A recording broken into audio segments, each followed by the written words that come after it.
Shalom. We want to give all praise and glory to our Heavenly Father, Yahweh, in the name of our Lord and Savior, Yahawashi. Peace, mercy, and blessings be about to brothers and sisters from the four corners of the earth that awaken diligently at the second coming of our Lord and Savior, Yahawashi, Armageddon. Today we're going to go into basically what's going on right now in end-time prophecy concerning, the upcoming war, also known as Armageddon, the mountain of the troops. And we're basically going to make sure that we kind of give brothers and sisters the idea of what's really going on right now, keeping you up to date on the fact that the time is coming to an end. The salvation is nearer than what we thought. And as things start ramping up, we want brothers and sisters to remain calm, and remain at peace, understanding that things that will be occurring in the future is a part of prophecy and is also a part of the sign of the return of the Lord. Okay? So, brothers, go ahead and start. This is Matthew 24. And Yahawashi went out and departed from the temple, and his disciples came to him to show him the building of the temple. And Yahawashi said unto them, See ye not all these things? Verily I say unto you, there shall not be left here one stone upon another that shall not be thrown down. And as he sat upon the Mount of Olives, the disciples came unto him privately, saying, Tell us, when shall these things be? And what shall be the sign of thy coming and the end of the world? And Yahawashi answered and said unto them, Take heed that no man deceive you, for many shall come in my name, saying, I am Christ, and shall deceive many. And ye shall hear of wars and rumors of wars. See that ye be not troubled, for all these things must come to pass, but the end is not yet. Yeah, so all these things that are happening, the wars and rumors of wars, it's a sign of his coming, but it's not necessarily the end. Because sometimes what some brothers and sisters may feel is that if certain events start occurring war-wise between different nations, that means the end has come. But really, it's a ramp-up. It's just the beginning of one of the signs, or one of the last few signs of his coming. So it doesn't mean when you hear that some bombs is dropped in a certain country, that America has been invaded and sent troops, that, it's over. And then you start planning as if, you start thinking that that the Lord, you start looking for signs of the Lord coming, you start getting impatient, you start believing that he's coming immediately. That's not necessarily how it's going to happen. Just like the Iraq thing, man. Back when Iraq happened, people thought that was going to be the end. Yeah. You had a lot of people in these Christian churches that thought that was a sign of the end. And some people thought that Babylon had fallen because, that Babylon's in Iraq. People started thinking like this. Yep. So that's why we're going into these prophecies, so that way you're not deceived. Yep. Since you have more. Yeah, we just flip over and see. Well, yeah, let me just go ahead and go down the line. Verse 7, For nation shall rise against nation, and kingdom against kingdom, and there shall be famines and pestilences and earthquakes in diverse places. All these are the beginning of sorrows. Then shall they deliver you up to be afflicted, and shall kill you, and ye shall be hated of all nations for my name's sake. So this is like the birthing pains of Yahawashi, when he speaks of the birthing pains. So you'll see all these little calamities starting to happen, certain things happening to individuals who are in the faith. This is not the end yet. These are just those things that are precursors before he comes back on the planet and redeems us from this place. I don't know, you want to go through the... Yeah, that's right up there. Yeah, that's good. Yeah. So this is we'll go here to the prophecy of Gog and Magog, Ezekiel 38.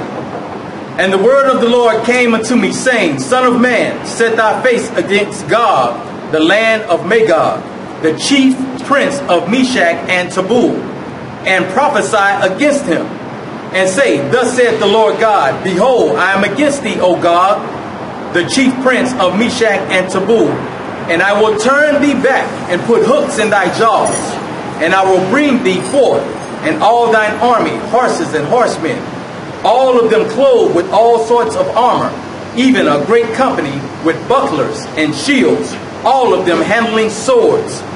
Persia, Ethiopia, and Libya with them, all of them with the shield and helmet. Gomer and all his bands, the house of Togarmah and the north quarters, and all his bands, and many people with thee. Be thou prepared, and prepare for thyself, thou and all thy company that are assembled unto thee, and be thou a guard unto them.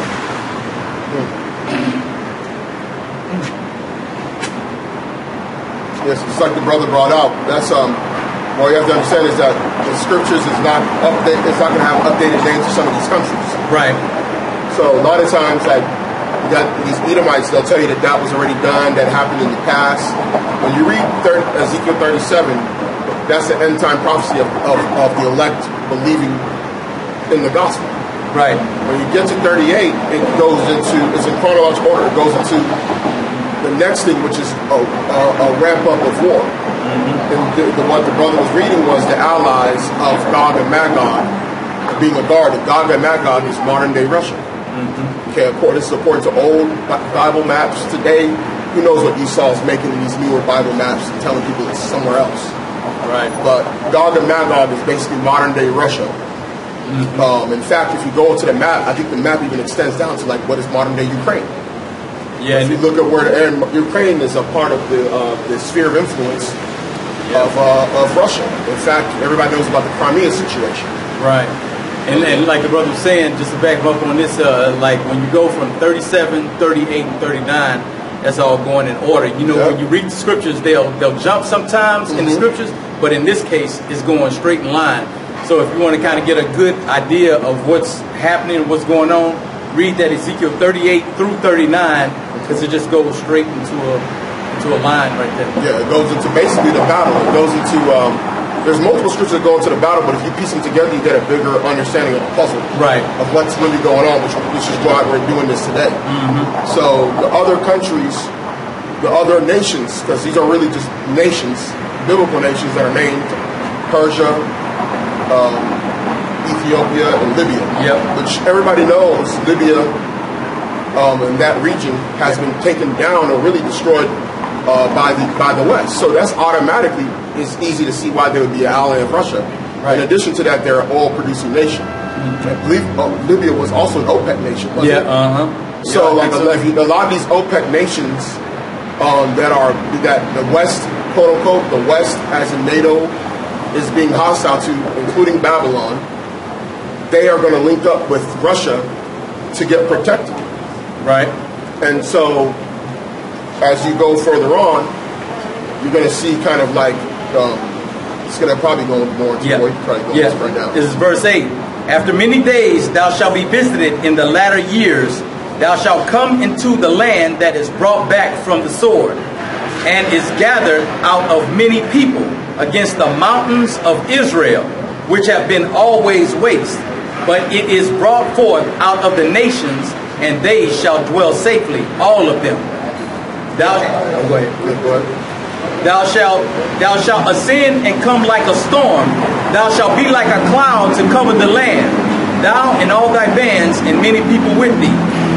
Thus saith the Lord God, it shall also come to pass that at the same time shall things come into thy mind, and thou shalt think an evil thought.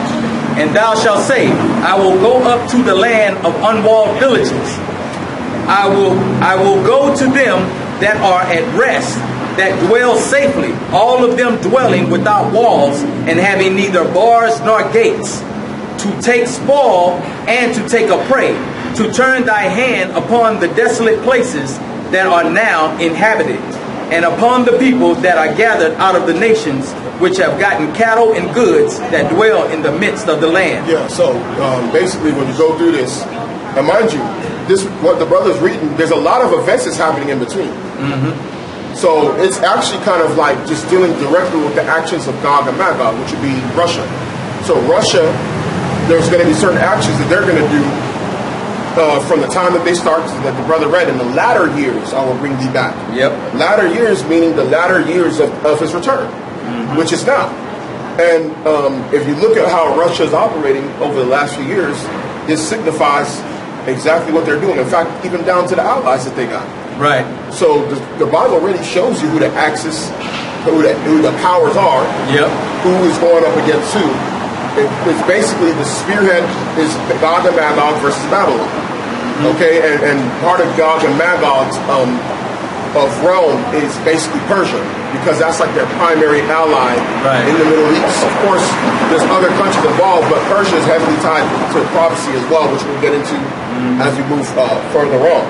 Okay, now when the brother read about the last part, that's end time.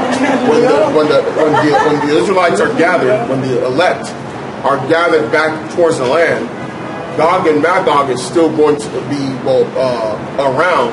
Right. But the kingdom is not set yet, and they're going to try and come after the elect. Yeah. That's essentially what's going to happen, because the Most High is going to allow him to think he can do it. Yep. He's going to say that evil thought will come into your eyes to get them people that I just gathered to go up against them. Right.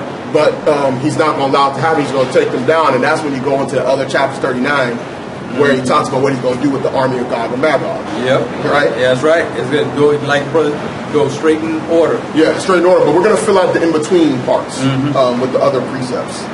You want to just go through? Yeah, go through. Okay. Verse 13. Sheba and Dedan and the merchants of Tarshish, with all the young lions thereof, shall say unto thee, art thou come to take a spoil? Hast thou gathered thy company to take a prey? To carry away silver and gold, to take away cattle and goods, to take away a great spoil. Therefore, Son of man, prophesy and say unto God, thus saith the Lord God, in that day when my people Israel dwell safely, thou shalt not know it. And thou shalt come from thy place out of the north parts. Out of the north parts, which shows you that this particular people, this army, is a northern-based army. Yep. Okay, so that's Russia. It's in the northern part of the world, north of Israel, north of Iran, north of Torgama, north of those areas. Yep. Go ahead. And many peoples with thee, all of them riding upon horses. And when it says ride upon horses, understand these are ancient terms. So there's no terms for tanks. Yeah. Because technically they will be riding tanks. Right. Okay. They would be riding airplanes. But that's a form of a horse. It's like if you look up a plane, doesn't it give you the horsepower of the plane? Right. Yep. So the horse is still synonymous with carrying somebody or something. Yep. That's why when you have a car, they still say how many horsepower does it have. So these are all terms, and this is the reason why when you have the brother was talking about earlier, figurative or literal versus figurative speech. Right. You got to know that there's a difference in literature when you have figurative speech and literal speech. Right. And we'll see what I'm talking about when we get through other prophecies concerning this, about the words that our ancient forefathers had to use to describe what they were seeing. Right. They know that these particular crafts and things that they were riding in and on were part of a military unit. But that was the best way that they could describe it. Right. That's why he says all sorts of armor. He couldn't describe the armor. Yeah. He said, I saw you come with your horsemen and an array and all sorts of armor. The dude never seen it before. He never seen it before. And all he knows is, I just see a damn tank coming. It's all sorts of armor. It looked like they're on some kind of horse or something, because I see a man, like in them tanks, you can see men coming off the top of you. Right. But that joker moving. Yep. Just like a man on a horse. Yeah, because most Jakes would be want to see the word tank in there. Yeah. You know, but you're not gonna. They didn't know nothing about tank. Come on, you man. That's why it tells you that the Bible is full of dark sayings and similitudes. Yeah, that's right. He spoke unto the prophets in similitudes. But see, if you have the spirit to understand, you'll know exactly what it's talking about. You can see the vision. Yep. As we talking, we can see it. Yep. In our minds, we're already seeing what they're seeing, but it's saying something different on the paper. But Esau will come and be like, see, there's some horsemen, bro.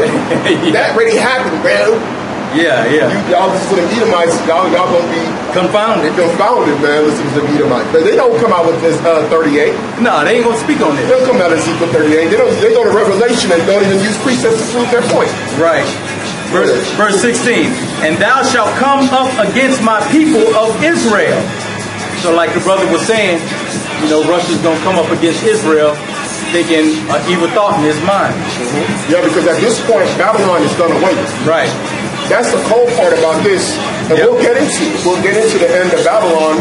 And right here, the world power, technically, for a moment, shifts to Russia. Yep. For a moment, when Babylon goes down, the world power shifts to Russia. Because remember, For a short time. when Babylon is destroyed, the elect is going to be gathered and be moved. Yep. And that's when he's going to realize, damn, the people that was preaching, or the people that believed amongst them, they have to be destroyed with them too. When they see Babylon go down, but the Most High going to move. It's going to move them over over there towards the Middle East. Yeah, to a and then he's going to realize it's going to move to a safe place. It's unwalled. Yep. They're just going to have their belongings, their cattle, waiting. Yep. And during that time, that's when they're going to get the information. Yep. See, this lets you know this is the future. Right. Because how would Gog and Magog, how would they know that you're there if they were in Russia and they just shot and they just destroyed Babylon? If Babylon was right next door and they were able to do that quickly, how would they know? Right. Because they're going to have the satellites. They're going to know what's happening. They're going to get reports from other parts of the world saying, hey, there's a group of people, millions of them, or however many it is, and they just sitting there chilling. Right. And that's how to be them Israelites. And if you want to have the world power, the information will come from their generals and their wise men. You got to take them down if you want to rule the world. And that's the evil thought that's going to come into Gog and Magog's mind. Because other nations understand that power comes by subjugation, man. And why would they, if they're about to feel they're about to rule the world, why would they let a people that just was able to escape from the destruction, why would they allow them to live if they want to rule the world? Right. So they're going to try and take them out, which is the evil thought. Yep, that's right. And thou shalt come up against my people Israel as a cloud to cover the land. So they're going basically as a cloud, right? As a cloud. Now, how would they come as a cloud if it's an ancient world? Come on, bruh. Look at it. Come on, What's up there? As a cloud. What does a cloud do? Come on, Cloud covers, man. How would they come as a cloud if in the ancient world they didn't fly ships? Come on, bro. They didn't fly planes, so how are they going to come as a cloud? So how would he describe it? Come on, how would he describe that? They coming with the planes, man. Come on, they going to come as a cloud. Yes, bro. They going to come with their whole entire Air Force. Yep. They're going to come with their entire Air Force to drop missiles on the people. Go ahead, Al. As a cloud to cover the land. It shall be in the latter days. In the latter days. So any Edomite telling you that this stuff has happened already, you need to stop listening to them. That's right. Because them Edomites ain't going to touch this, man. This is the latter day prophecy. Right. The first thing the brother read was latter years, showing you that is a time away from the latter days. Yep. So I'm going to influence you to go and be allies. That takes years. Right. It takes years for certain events to happen for Russia to be like, man, I need to click up with the Persians. Oh, man, Obama just jacked up Libya. You know what? This is a good opportunity. Right. Let me get with them Libyans. Yeah, with them Libyans. That bring them all underneath the umbrella. Let me get them Libyans too. But the Libyan thing, you couldn't see that before the Benghazi situation. Couldn't. And that's how prophecy works. It takes time for it to unfold. So that's the beauty of watching all this stuff happen over the years, is we couldn't see certain angles. We're like, Libya, that really made no sense, because Libya, I could see because Gaddafi's acted up. Right. But then when Gaddafi got taken down, you almost thought there was going to be like some level of stability in the puppet regime of the U.S., but the U.S. ain't controlling it. They ain't controlling it. So it still is going to fall to the sway of Gog and Magog under their territory. And then Kush, the bombings with the drones all the way on the coast and on that side, Yemen being bombed by Saudi, you can see that's automatically throw them into the fold of Gog and Magog. That's automatic. And you need that ally because this is strategic. You got to think like a Russian military general at this point. Put that cap on. You need the eastern part, the east coast of Africa. You need the Gulf that goes between Yemen all the way to Ethiopia and Somalia.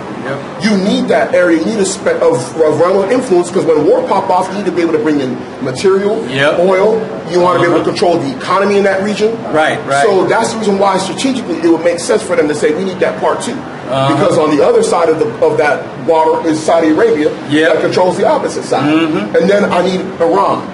Iran controls the Gulf of Hormuz. They have a realm of influence within that little Gulf area that goes from the southern part of Iran. Right. So I'm going to need that too. So they're getting all of these, all their puzzle pieces. Because they can only get what they can get because the U.S. already controls so much. But if you can get strategic areas of war, then you can get yourself an advantage in them areas when war pops off. And mind you, this is all centered around the Middle East for a reason, which we'll get into. And bring thee against my land, that the heathen may know me, when I shall be sanctified in thee, O Gog, before their eyes.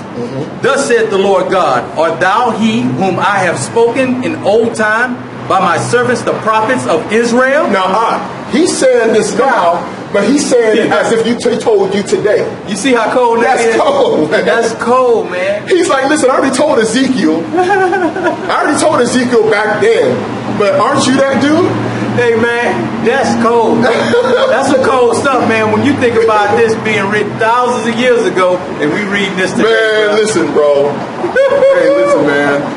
Hey, the level of swag that Yahweh has in these scriptures, bro. Y'all not even comprehending it, bro. That's some cold stuff right there, boy. You're not even comprehending that. He's saying that, like, he's saying that inside of there, but it's supposed to be for the future, though. But it's supposed to be the future. And look how he ends it off. Which prophesied in those days, many years, that I will bring thee against them. Come on, He's speaking. Come on, That's some hey, man. That's some cold stuff right there, bro. Man. That's some prophetic speech going from future to past. And he made Ezekiel write it like.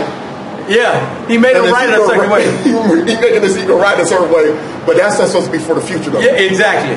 And it's pertaining unto him when you read it, man. And Ezekiel's sitting here like, who else did you tell? You told me, though. Who did you tell? Hold on. In old times, what? He probably was looking at that like, man, what's going on here? Real. That's some serious stuff. That's cold, man. And we got a little nugget. We can't even go into that lesson, bro. You know what I'm talking about? The Daniel. Oh yeah. We can't even go into that. Yeah. Where we got a little nugget, but we can't even release it. We gotta. That's esoteric knowledge. You know what I'm talking about? We can't even release that, bro. I know what you're talking about. We can't even release that, man. We gotta keep that within the brothers.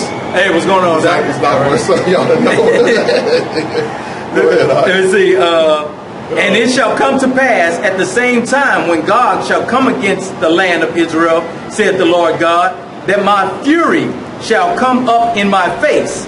For in my jealousy and in the fire of my wrath have I spoken. Surely in that day there shall be a great shaking in the land of Israel. Come on, man. In the land of Israel. So, hey, man, that's letting you know, man, what's gonna come into these guys' thoughts. But we gonna be in a safe place in that area. Yeah. But it's gonna be a great shaking in that land, man. Yep.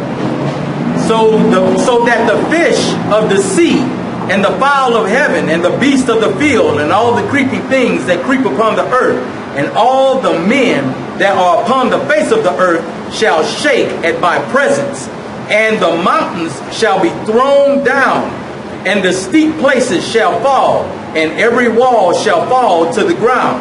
And I will call for a sword against him throughout all my mountains, said the Lord God. Every man's sword shall be against his brother. And I will plead against him with pestilence and with blood, and will rain upon him and upon his bands and upon many people that are with him, and overflowing rain and great hailstones, fire and brimstone. Thus will I magnify and sanctify myself, and I will be known in the eyes of many nations, and they shall know that I am the Lord. So, man, that's a serious manifestation of power that's going to just take them boys down. It's a manifestation of spiritual power. Esau had to remove the second Esdras for that reason. Yep, had to take that back. Because what the brother just said is actually expounded upon in second Esdras later, the Lord, the time permits. Yeah. So that's 39, right? Well, that was 38. That's 38, so now 39. We don't need to get to that, right? What's 39 about? Exactly. Yeah, that just goes into the judgment. The judgment of Magog and Magog, the bodies. Yeah. So now we could go into second Esdras chapter 15 or so. So we're going to try and fill in some of the blanks of this.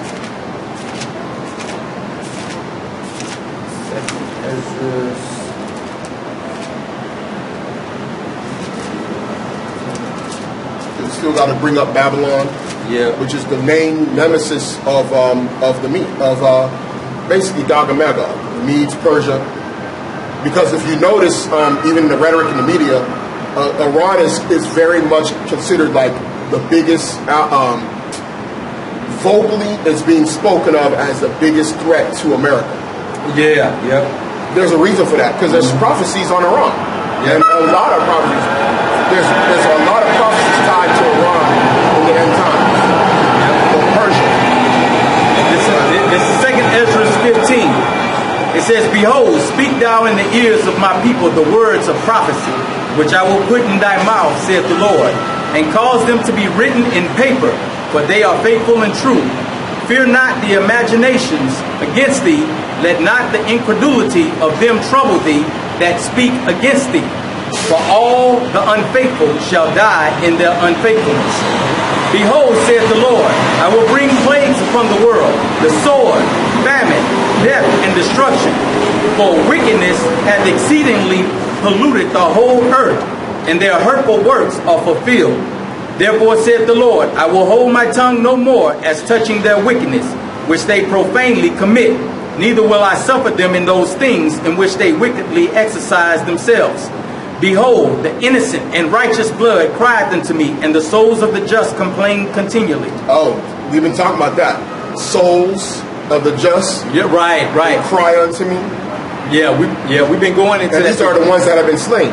Yep. So we gotta have, man. We're gonna have some lessons on we that one. have to go into a metaphysical realm, Right. of lessons. Yeah. That's Because certain people don't believe in souls inside of Israel, when you think about it. This is verse 9. "And therefore saith the Lord, I will surely avenge them and receive unto me all innocent blood from among them. Behold, my people is led as a flock." and the innocent blood is the ones that believed in Yahawashi. Yeah. Because Yahawashi is the innocent lamb that the Most High will see inside the elect. So that's why they will be deemed as innocent. Right. They'll be deemed as having no fault without God. Without God. Yep. Okay, that's why they will be considered innocent. Go ahead, "Behold, my people is led as a flock to the slaughter. I will not suffer them to dwell in the land of Egypt anymore." And that is pertaining unto here. This is a filling in the gap part of that Ezekiel 30:38. Because Egypt is the land of bondage. This is what you call a parabolic speech. Right. He's not meaning literal Egypt. Right. We'll prove it to you. We can get other precepts to prove you about that as we go on. "But I will bring them with a mighty hand and a stretched out arm, and smite Egypt with plagues as before, and will destroy all the land thereof." So now you see how they're starting to line in with the destruction of Babylon, and then us being redeemed and taken to a safe place, according to that Ezekiel 38. "Egypt shall mourn, and the foundation of it shall be smitten with the plague and punishment that God shall bring upon it." Let me get the Egypt piece. Oh, okay. So go into the Egypt thing. This is Revelations 11 and verse. This is perfect. This is 11 and verse 7. "And when they shall have finished their testimony, the beast that ascended out of the bottomless pit shall make war against them and shall overcome them and kill them. And their dead bodies, which is the slain innocent blood that was crying out to the souls that were slain, Right. okay, their bodies shall lie in the street of the great city, which spiritually is called Sodom and Egypt, where also our Lord was crucified." Right. Okay, now that's a dark saying in of itself, because the Lord was crucified under the Roman Empire. That's the reason why when you go into in there, you go under Pontius Pilate, who's the governor over the region of Judea. Okay, and that was in the Roman Empire, which the Roman Empire was also the beast that was going to basically had a wound, but that was healed, that came back again. It was, that is, and is to come. Yep. Okay, so that's the same group of people, and the synonyms that are used to describe this place is Babylon the Great, Egypt, Sodom, and also Rome, which is Edom as well, because Edom is known as the daughter of Babylon. Right. Okay, which you're gonna have to know that when we're going through these different scriptures, because it's gonna switch up Egypt, then it's gonna say Babylon, and you're gonna get confused if you don't understand why those terms are being used. So go ahead. Verse 13. "They that till the ground shall mourn, for their seed shall fail through the blasting and hail." Which is already happening. Come on. Go ahead, You talking about go ahead. You already know. The corn crops are taking a hit right now. 30% of the corn is down over here in the United States, man. So the Most High is already throwing the seeds of that upon this place already, man. Yep. He's already destroying some of the food supply. Down here in the country areas, they have acres of corn right here in Texas. And the thing is that when you drive down there in years past, it would be solid green corn stalks. Yep. Now, what's happening right now is starting to, the corn is starting to die in certain places. And now these people up here just constantly putting these chemicals on it, trying to bring them up. Yeah. Even though the hard rains came in, which they need for those crops to come. Hard rains, it rains in Houston, so stuff should be growing like that in Houston. They shouldn't have any problems, but they're having problems out here right now. Yeah. And so these major companies like HEB and Kroger's rely on these corn people right here to keep these crops coming in. Yep. So, you know, the Most High is smiting the earth with a curse. Yep. It tells you about how the Lord will, if He'll bless the land and He'll allow the fruit to yield its strength. Yep. He's not allowing that no more. The stuff is getting scarce. Yep. Go ahead.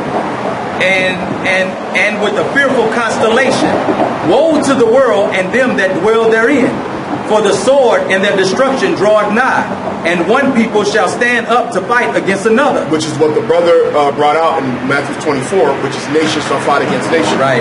When it's talking about nation, it's ethnos, ethnicities, tribes, nations. Mm-hmm. So one nation of people, meaning biblical nation or group of people, will fight against another. And then it said kingdoms against kingdoms. Because kingdoms can include multiple nations within one. That's right. But there are realms of influence, like you had the Persian and the Medes. That's two different biblical nations. But they had an empire together. Yep. Go ahead. And swords in their hands. So swords, modern day swords, the gun. Yep. Go ahead. For there shall be sedition among men, and invading one another. They shall not regard their kings nor princes, and the course of their actions shall stand in their power. Yeah, so the Most High is going to allow the people almost to have an advantage against the rulers. Yep. Like he's just going to, it might be militia groups versus the whole militaries, but the Most High will have it to where the militaries of these nations be getting mowed down. Yep. They'll be losing the battle against the citizens. Yep. And he'd be like, damn, we got the military, we got this, but we just taking losses. Like, yep. You know? And you start seeing it, you'll start seeing it on even on lower scales, because, you know, people start getting into positions where that authority is not being respected like it used to be. So you would see, like if you go to YouTube, you'll see certain instances where people will see a cop doing certain things to an individual. And I'm just showing you how the thing progresses. That's all it is. On a small level, you'll see maybe a Jake getting pounced on by a cop. And then somebody come in there and push the cop. Something not even thought of in the past. Or then they'll just kick you the saw cop. them kids jump that cop? You saw that Jake was going through the neighborhood, the cop rolled up on him. Then somebody, I forgot to put up the video, man. The high school kids jumped the cop. The cop had a gun. They jumped the cop. They got on there. They were getting at his friend. Yeah. And a dude came up, some other Edomite came up to the Jake, and he was like, is this your bike, sir? And the Jake was like, who are you? Like big old Jake. Jake probably 17, but looked 23. Yeah. Who are you? Then the cop tried to grab him. Jake started throwing hands at him. And then the kids, I'm talking about these kids like 14, 15 years old, they jumped on the cop that was beating up the cop with the guy. So 10 of them beating up one cop with a gun. See, I didn't even know about that. But see, they're not respecting authority. They're not respecting authority. Yep. So they don't care about the kings or the princes or things like that. So they don't care. I lost my place. There's a lot of reading that 15, man. Yeah, I say there shall be sedition among men in the price. Okay, okay. For there shall be sedition among men, and invading one another, they shall not regard their kings nor princes, and the course of their actions shall stand in their power. And man shall desire to go into a city, and shall not be able to. Now, during that time, so of course that's going to be future times, they're going to start locking places down.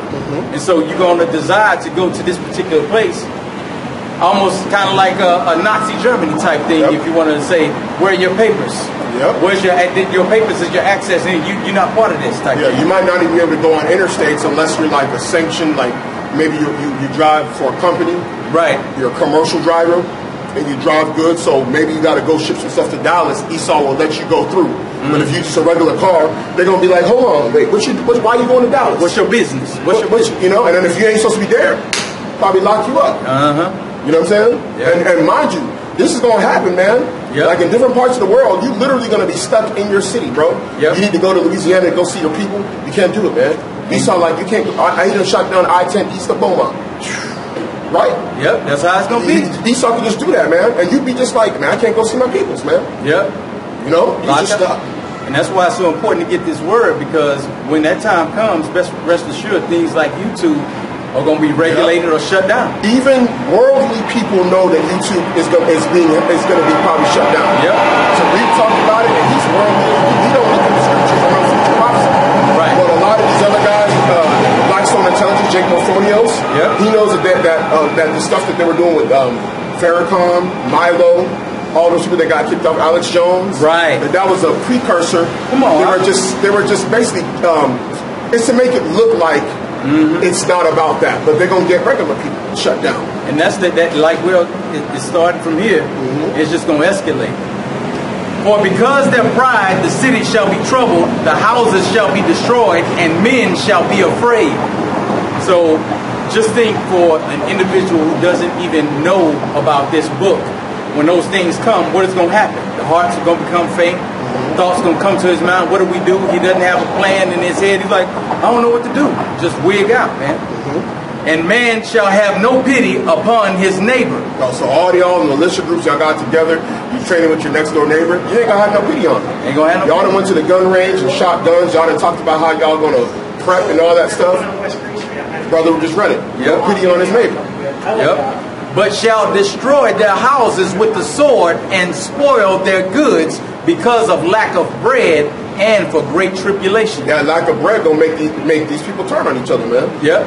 And you have people out here who are storing up. When I was living out in Spring, Texas, they had this one guy. He lifted up his garage. Dude's garage was just packed with food, man. It was ridiculous, man. That was back in the day too. Dude was just grabbing up all kind of food, man. You like, this dude was prepping like the world was about to end. Rest assured, as that dude eats that food, he's replenishing food.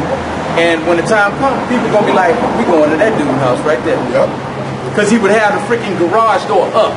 People looking right in his garage, seeing all that food now. You're like, man, when they hungry, that memory gonna kick in. Yep. When that stomach start growling, that memory gonna pop in. Like, man, didn't that dude have some food? Yep, that's right.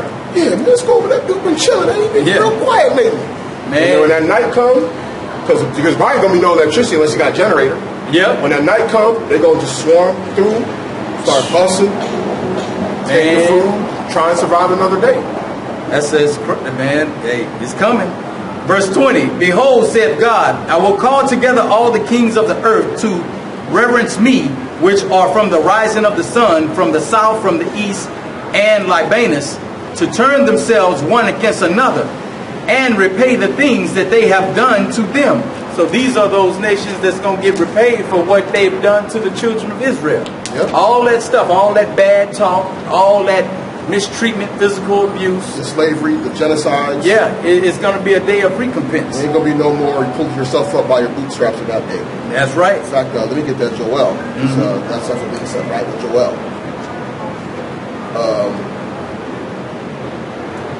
This is Joel chapter 3 and verse 9. Proclaim ye this among the Gentiles. Prepare war. Wake up the mighty man, and all the men of war draw near. Let them come up.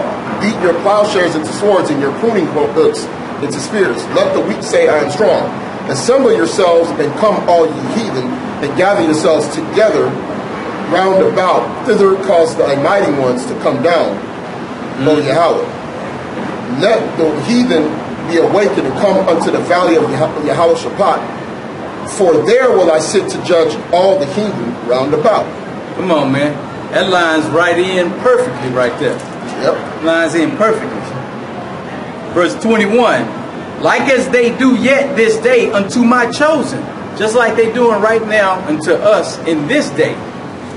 You know, you getting all these people that are coming up against Jake right now. You got people just talking bad about Jake because Jake on the corner trying to bring the people back. Not only just Jake, but also other Jakes that's coming against the people of the Lord, man. Yeah, because in fact, this is for in those days. This is for, verse 1. This kind of goes with this one. I don't want to read the whole thing, but this is Joel chapter 3, verse 1. For behold, in those days, and in that time when I shall bring again the captivity of Judah and Jerusalem, I will also gather all nations, north, south, east, and west, right, from the rising of the sun. Right. Right. Yep. all nations, and will bring them down into the valley of Jehoshaphat, and will plead with them there for my people, we just went and to for my heritage Israel, whom they have scattered among the nations and part of my land. See, these Edomites, man, these Christians don't got no answer for that. They don't have it, man. How are you saying, how do y'all know that the valley of Jehoshaphat and Armageddon is in the last days?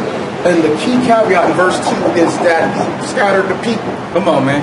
Who scattered the people, man? And you parted his land. Now, the scripture, the prophecy of the parting of the land, that links up with Edom. Come on. See, the Most High don't give you Edom in this, but if you know them scriptures, you know you can go where the parting of the land and who did it. Yep, that's right. That's right. And this is the last day prophecy. Come on. It said, thus saith the Lord God, my right hand shall not spare the sinners, and my sword shall not cease over them that shed innocent blood upon the earth. It's not the innocent blood keep coming up. Keep on coming up. The fire is gone forth from his wrath, and have consumed the foundations of the earth, and the sinners like the straw that is kindled. Woe to them that sin and keep not my commandments, said the Lord. So now we're going into the jakes who are not keeping with what the Most High is requiring us to do, which is his commandments. I will not spare them. So you gonna fall just like these heathens, man. Go your way, ye children, from the power. Defile not my sanctuary. For the Lord knoweth all them that sin against him, and therefore delivereth he them unto death and destruction. For now are the plagues come upon the whole earth, and ye shall remain in them. For God shall not deliver you, because ye have sinned against him. Behold, a horrible vision, and the appearance thereof from the east, where the nations of the dragons of Arabia shall come out with many chariots, and the multitude of them shall be carried as the wind upon the earth. That shall they which hear them may fear and tremble. Also the Carmanians, raging in wrath, shall go forth as the wild boars of the wood. Now, the Carmanians, that's the Arabians, right? No, Carmanians is Persians. Persian, yeah. Yeah, Persians. so the Carmanians, that's like an old term. Yeah, you gotta that's, in fact, that's the only time the word is even used. Yeah. But if you know anything about the geopolitics, Saudi Arabia and Iran hate each other. Yeah. You know, that's deeper than just like, see, they try to make it Shiite Sunni. It's deeper than that. It's national. It's nation in nature. It's Elam versus Ishmael. Right. And they've had a tumultuous relationship in history. You can go back a few thousand years and see on both sides their relationship with one another. So that's a historical beef, and they're right next to each other. Right. So the Arabs are going to, I believe, invade. It's going to go into that. Also, the Carmanians, raging in wrath, shall go forth as wild boars on the wood, and with great power shall they come and join battle with them. Join battle means to clash. Versus is versus, meaning versus each other. And shall waste a portion of the land of the Assyrians. Yeah. So basically, if you look at it, the map of Iran, which they're calling them the Carmanians here. It's like a middle-aged term that was used for that area. Mm-hmm. West of that is Iraq.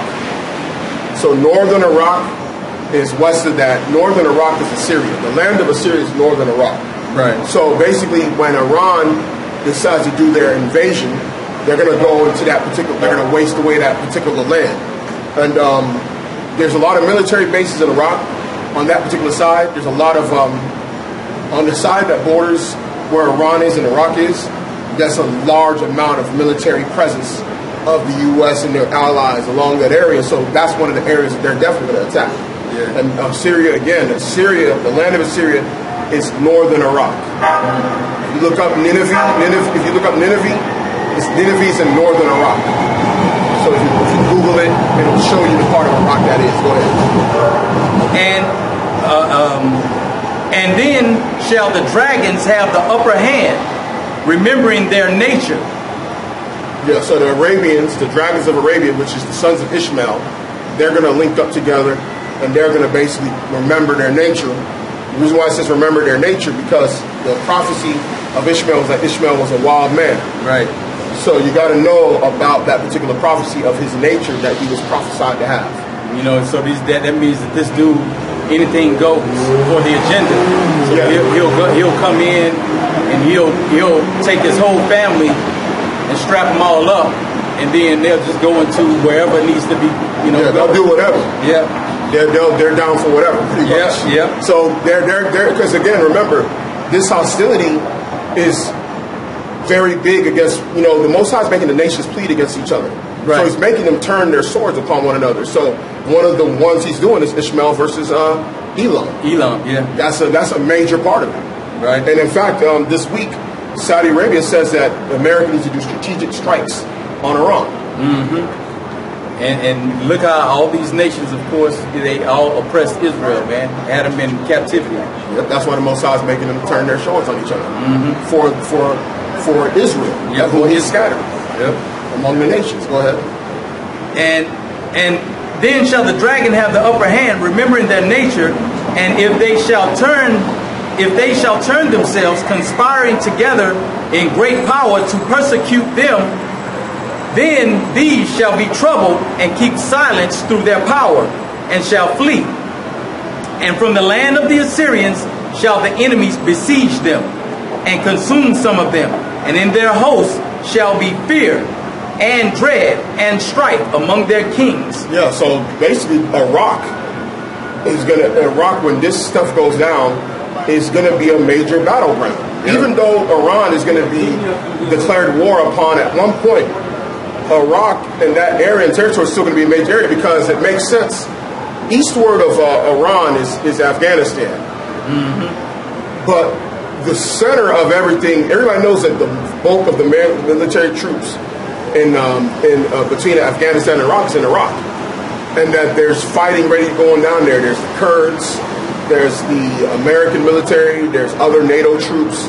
So it would make sense that if they're going to invade and make a push towards a region, if you're Iran, you're going to do that towards Iraq, which is the land of Assyria, the northern part of Iraq. Mm-hmm. Go ahead. And from the land of the Assyrians shall the enemy besiege them and consume some of them, and in their hosts shall be fear and dread and strife among their kings. Behold, clouds from the east and from the north upon the south, and they are very horrible to look upon, full of wrath and storm. Who's that cloud right there? We read up on that in what you call it? The other scripture. Verse 35. They shall smite one upon another, and they shall smite down a great multitude of stars upon the earth, even their own stars. And blood shall be from the sword unto the belly, and dung of men unto the camel's hole. And there shall be great fearfulness and trembling upon the earth, and they that see the wrath shall be afraid, and trembling shall come upon them. And then shall there come great storms from the south, from the north, and from another part from the west. And strong winds shall arise from the east, and shall open it, and the cloud which he raised up in wrath, and the stars stirred to cause fear toward the east and west wind, shall be destroyed. The great and mighty clouds shall be lifted up full of wrath, and the star that they may make all the earth afraid, and them that dwell therein. And they shall pour out over every high and eminent place a horrible star, fire and hail and flying swords and many waters, that all fields may be full and all rivers with abundance of great waters. These are missiles. Missiles, exactly. These are the missiles. The nations are going to be just shooting off missiles. Yep. Because the sound is coming from all directions. Yep. Now, there's going to be a bigger missile that is going to describe later. But this is talking about basically how these a lot of this stuff is just coming from all over.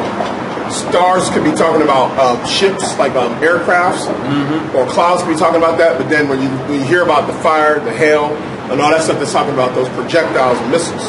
Yeah. So there's going to be a lot of them. That's the reason why you have those S-400s, the ones supposed to knock out the, you have the air dome, what's it called, the shield? Yeah, the shield, yep. So you think about it, if you got these nations, they're trying to shoot missiles at like Israel.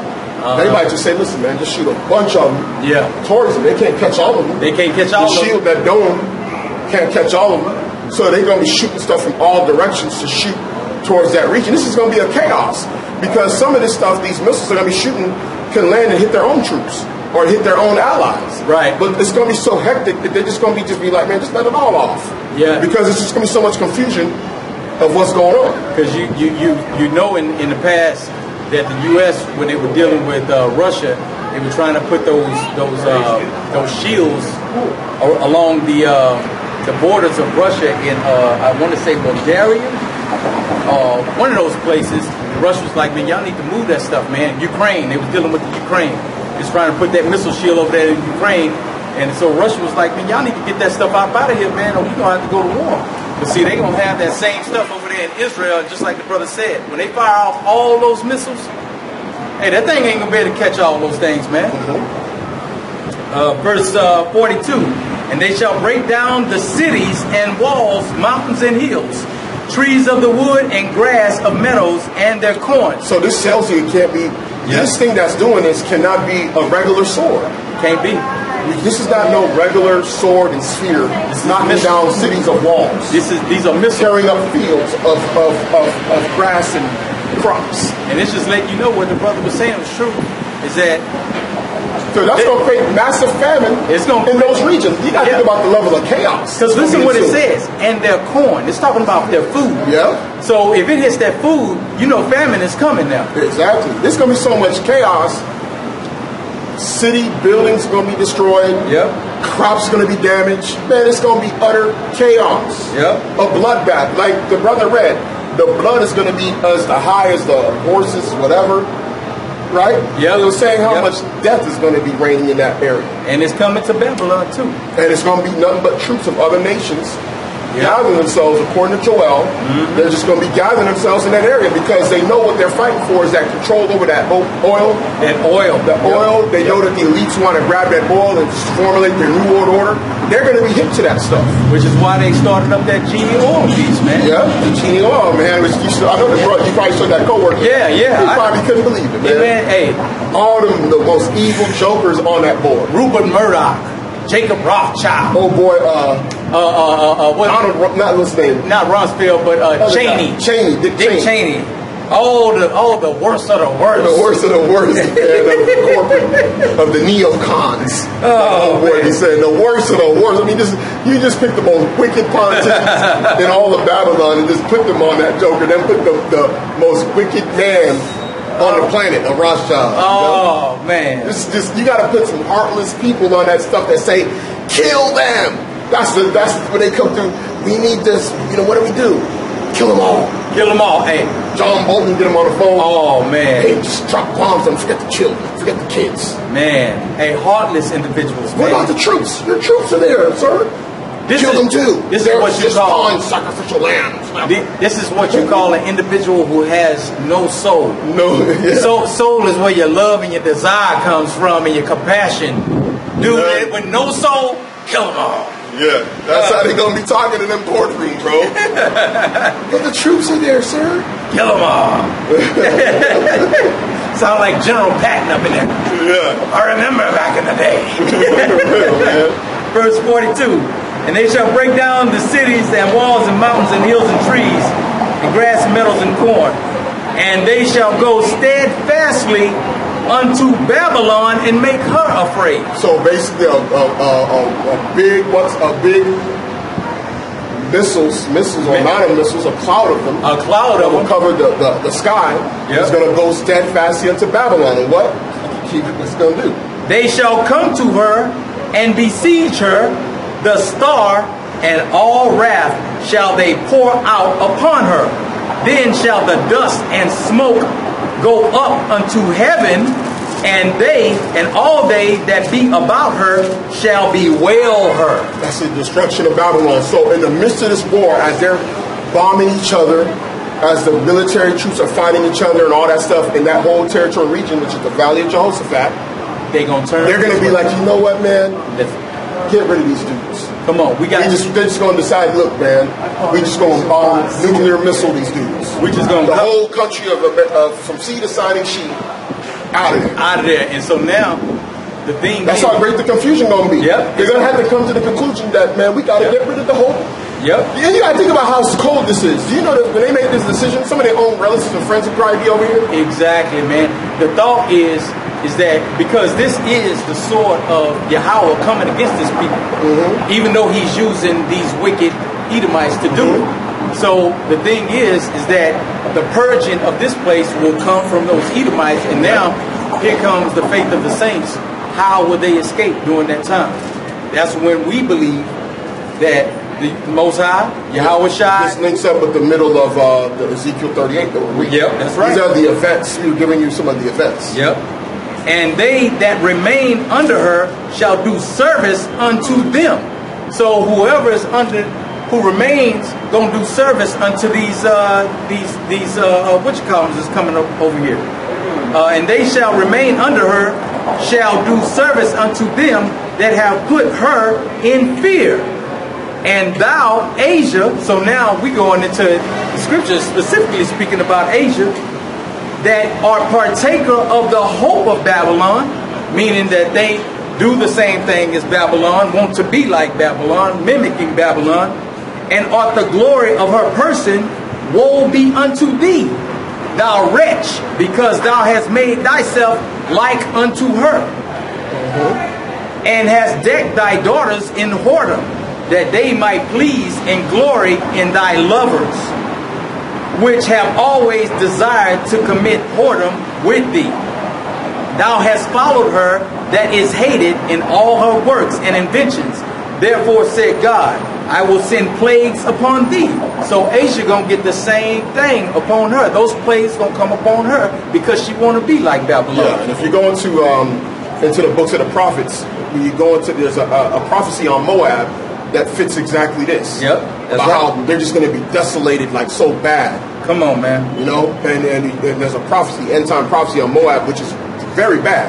Yep. I mean, it's just terrible. You just know it's just going to be very terrible for them. It goes in And, right. and Asia, you got to know when it's being used, because sometimes it's used to describe Turkey. Right. Other times it's really used to describe East Asia, which would be China. China, yeah. In this particular instance, because China did everything and copied exactly how Babylon. Their whole system was based off of mimicking Babylon. That's how they became prominent. Right. That thou and the glory of thy power shall be. Oh no. Verse 49. I will send plagues upon thee. This is talking about Asia. Widowhood, poverty, famine, sword. So all the curses in which the Most High is put upon Babylon, he's throwing it right back on. He's throwing it on Asia as well. And pestilence, to waste thy houses with destruction and death. And the glory of thy power shall be dried up as a flower, when the heat shall arise that is sent over thee. Thou shalt be weakened as a poor woman with stripes. Now you consider Asia or China right now in the sense of the economic prowess that they have, being like the second financial power, so to speak. Most influential financial power on the planet. Yeah, so now that power, as big as they look right now, is going to be decimated. So they're going to be like these poor nations. And the glory of thy power shall be dried up as a flower when the heat shall arise that is sent over it. Thou shalt be weakened as a poor woman with stripes, and as one chastised with wounds, so that the mighty and lovers shall not be able to receive thee. Would I with jealousy would have so proceeded against thee, saith the Lord, if thou hast not always slain my chosen.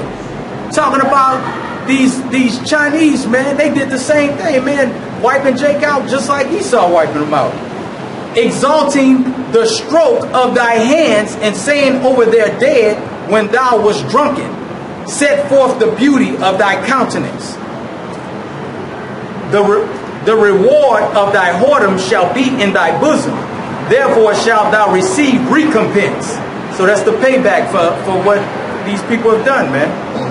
Like as thou hast done unto my chosen, saith the Lord, even so shall God do unto thee, and shall deliver thee into mischief. Thy children shall die of hunger, and thou shalt fall through the sword. Thy city shall be broken down, and all thine shall perish with the sword in the field. that they that be in the mountains shall die of hunger and eat their own flesh. Now you listening to all these things that's coming upon the people, you think about our history. All that stuff that happened to us in the past. Yep. And drink their own blood. Yeah, because even what's his name was mocking about how the prophecy about us eating, about some of our people eating their own kids. Yeah. What's his name? I remember that, man. What's this guy's name again? I can't remember that dude's name, but I remember coming out there. Polite. Yeah, Polite, yeah. And this right here is saying it's going to happen to these other nations. Mm-hmm. That they're going to eat their own flesh, meaning they're going to eat their own children. Whenever somebody dies in the field, they're going to go and eat that person. Because the famine that's going to be brought upon them. Yep. Okay, which is a prophecy, I believe, that's brought up on Moab. Can't find it right now. Go ahead. And eat their own flesh and drink their own blood, for the very hunger of bread and thirst of water. Thou as unhappy shalt come through the sea. Thou as unhappy shalt come through the sea and receive plagues again. And in the passage they shall rush on the idol city, and shall destroy some portion of thy land, and consume part of thy glory, and shall return to Babylon that was destroyed, and thou shalt be cast down by them as stubble, and they shall be unto thee as fire, and shall consume thee and thy cities, thy land and thy mountains, all thy woods, and thy fruitful trees shall they burn up with fire, thy children shall they carry away captive, and look what thou hast, they shall spoil it and mar the beauty of thy face. Yeah, so basically the remnant of who's remaining after the destruction, after they're completely utterly decimated. Yep. Because the famine takes time. So when this destruction happens and they get hit, yep, then what's going to happen is they're going to basically go through, all their cities are going to be destroyed, because see, they got when all the chaos is happening, there's going to be a great famine. Yep. And they're going to be going through all the stuff the brother just read. Right. Then the remnant of them is going to be taken into captivity. Come on, man. He that lives. So now you look at not only just Esau, but also Moab, all other nations, all Ammon. He that leadeth into captivity must go into captivity. The Persians, the Arabians, all of them, man. Yeah. So that's the recompense that the Most High is giving up to these people for what they've done unto us. And it's all prophetic in the script. Yeah, that's it on that. Yeah, now the brother was reading about Babylon. See, now you see how Babylon just gets thrown in there, but then it's not expounded upon. The Most High does that on purpose. You got to come through and link up other puzzle pieces to Babylon, because it goes into the battle with all the different nations. And he gathered up from the four winds of the earth, north, east, west, and south. He gathered them to a region, basically has them fight each other. Then they get frustrated. They start shooting missiles. Then the missiles start causing so much destruction and destroying cities. Then they come to the conclusion that they got to go and get at Babylon, and they want to utterly waste Babylon. Yeah. And Babylon gets wiped out. Now, as we go here, we're going to expound upon that. This is Jeremiah chapter 50 and verse 9. For lo, I will raise and cause to come against Babylon an assembly of great nations from the north country, and they shall set themselves in array against her. From thence she shall be taken, and their arrows shall be as one of a mighty expert, none shall return in vain. So the arrows is returned to the missiles. Yep. And them things will be guided, precision targeted, man. Yeah, all the big cities, everything's going to be targeted. It's just going to wipe out everything, because it's going to be, the assembly of great nations that come together is going to do that. They want a great annihilation of Babylon. Now I'm going to read this. I'm going to go back to it, but let me go to this precept in Revelation 19. Okay? Now it says the greatest of the nations of the north country. Okay? Yep. All right? Because the north country is where their allies are that they ride upon as well. Yep. Okay? So this is Revelation chapter 17 and verse 15. And he said unto me, the waters which thou sawest where the whore sitteth, which the whore is Babylon. If you go through the prophecy in Revelation, the whore sits on top of the beast. okay, which is also known as the great city Babylon the Great, the mother of harlots, all right, and abominations of the earth. So again, and he said unto me, the waters which thou sawest, the whore sitteth, are peoples, multitudes, and nations, and tongues. Because this same whore gathered up all the nations underneath it.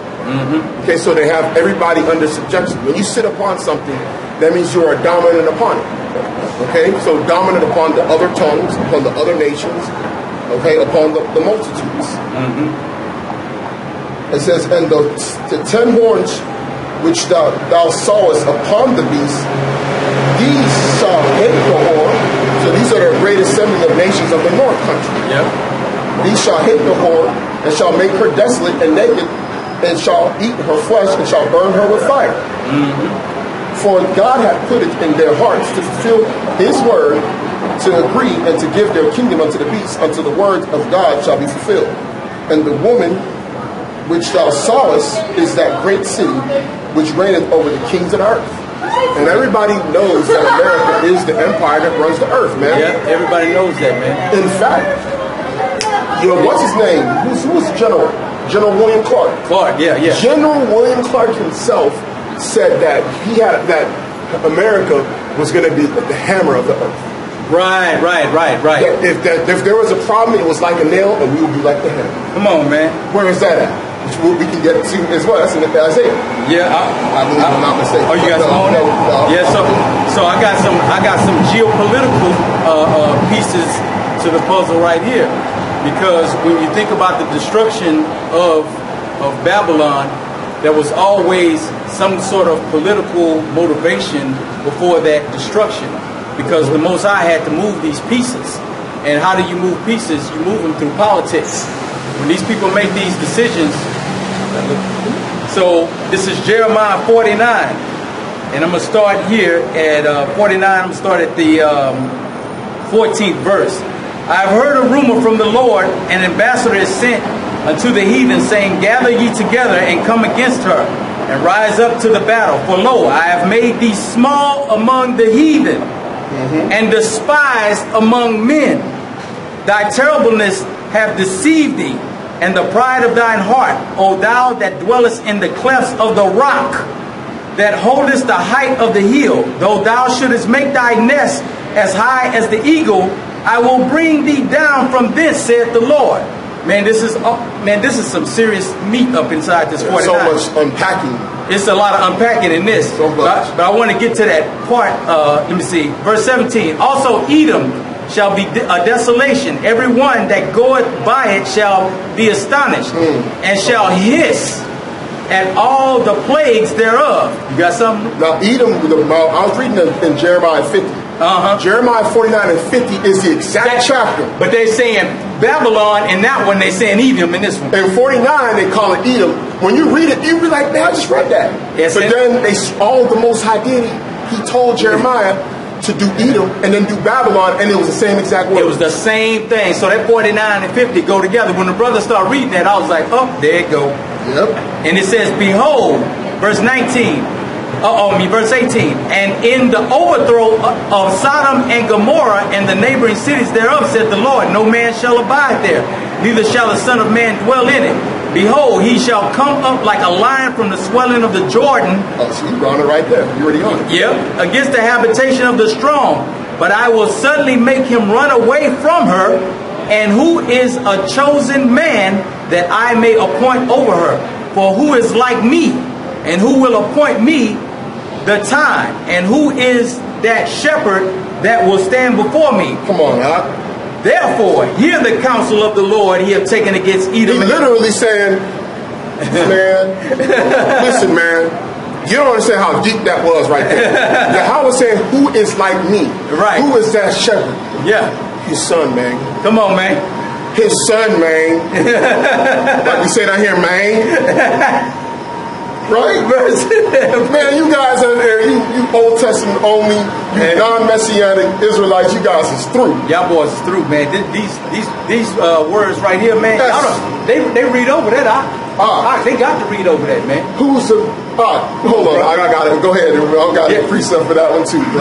Now here's. Hold on. You might need to hold up. Yeah, I'm gonna real quick, bro. Yes, I'm gonna hold this. Hold on, bro. Because my point coming in that 20th verse. Hold on, bro. Man, you guys don't understand how heavy that was right there. It's number 5 in these scriptures, man. Bro, nothing but 5. It's close. It's close. Okay, thank you. Yeah. The brother just brought out something. It's real simple. This is Isaiah chapter 63 and verse 1. Who is he Come on. that cometh from Edom with dyed garments from Basra? Come on. This that is glorious in his apparel, traveling in the greatness of his strength. I that speak in righteousness mighty to save. Wherefore, why art thou red in thine apparel, and thy garments like him that treadeth in the wine fat? I have trodden the winepress alone, and of the people there was none with me. For I will tread them in mine anger, and trample them in my fury, and their blood shall be sprinkled upon my garments, and I will stain all my raiment.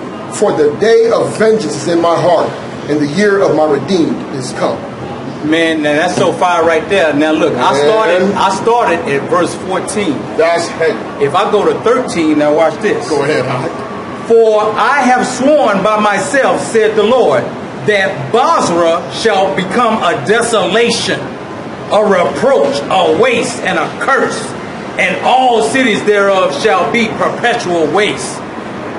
Line right up with what the brother talking about right there, man. And you were reading Jeremiah 50, the exact same thing about Babylon. Come on, man. Now here's what a geopolitical aspect. I just went through that just to bring it all together. Now this is the kicker right here in 20. Therefore, hear the counsel of the Lord that he have taken against Edom, and purpose that he have purposed against the inhabitants of Teman. Surely the least of the flock shall draw them out, and surely he shall make their habitations desolate with him. Now, if you've been into the news and you've been watching the news, you see where Netanyahu had already put that Donald Trump piece over there in Israel. And them Edomites over here, they in the comment board on all these news things, who they always blaming on? Come on, bro. Them gutter rats. They said they're going to drag us into this war. Israel controls us. So they say that. They say Israel controls us. Benjamin Netanyahu runs the White House. Hey, he's controlling Trump. He's controlling Trump. Don't they say that? They say that, man. And look at that. And a small, minute group of people. A small, minute, the least of the whole nation of Edom. Just a small group of them, just bringing them right into destruction. Man. Bringing them straight into destruction, bro. And some of them other Edomites, other tribes of Edom, they're like, we don't even want to do that, man. We don't want that's looking bad to us, but to you just want that so bad. Now, you see how the Most High works in the kingdoms of men, how he's operating the whole thing. Yep. His words can't fall down, man. So even if all you got a 100,001 Edomites, if the Most High want them 100,000 to go into war, he'll use that one right there and make the whole come into that thing, man. The Most High rules in the kingdom of men, man. Yep. And they can't listen. You could counsel with them. You could get this whole process Edomite. They can go run to the CIA, FBI. They can go to anywhere, and they can sit down with the president and tell him, "Don't do this. This is what's going to happen." He gonna do it anyway. He gonna do it anyway. The Most High got his heart. It's a done deal. That's so, man. I'm glad who have resisted his will. Who have resisted and brothers and sisters, man. On this one, you probably want to take them precepts down and just kind of write them down, so you have a clear path as to what's going on with it, so you can see that thing manifest. And most of it already come to pass on it with Trump and all that stuff, man. I threw the geopolitical piece in there because it made me think about the Trump and Israel piece that came up. But if you write them scriptures down line upon line and just match them up the way we done brought it out to you, man, you'll see a different picture than what the churches ain't even speaking on stuff like this. But you'll see a picture when you're looking at the news or whatever, and just follow how Yahweh is just laying it out for us, man. He's laying it out for us, but we just have to have eyes to see and ears to hear. This is Matthew 26:6. Now when Yahawashi was in Bethany in the house of Simon the leper, there came unto him a woman having an alabaster box of very precious ointment, and poured it on his head as he sat at meat. But when his disciples saw it, they had indignation, saying, To what purpose is this waste? For this ointment might have been sold for much and given to the poor. When Yahawashi understood it, he said unto them, Why trouble ye the woman? For she hath brought a good work upon me. For ye have the poor always with you, but me ye have not always. For in that she hath poured this ointment on my body, she did it for my burial. Verily I say unto you, wheresoever this gospel shall be preached in the whole world, there shall also this that this woman hath done be told for a memorial of her. And with that, we'd like to give all honor, glory, and praise to Yahweh, by Hashem, Yahawashi. Peace and blessings to the hopeful elect. Shalom. Shalom. Ooh, man, my back.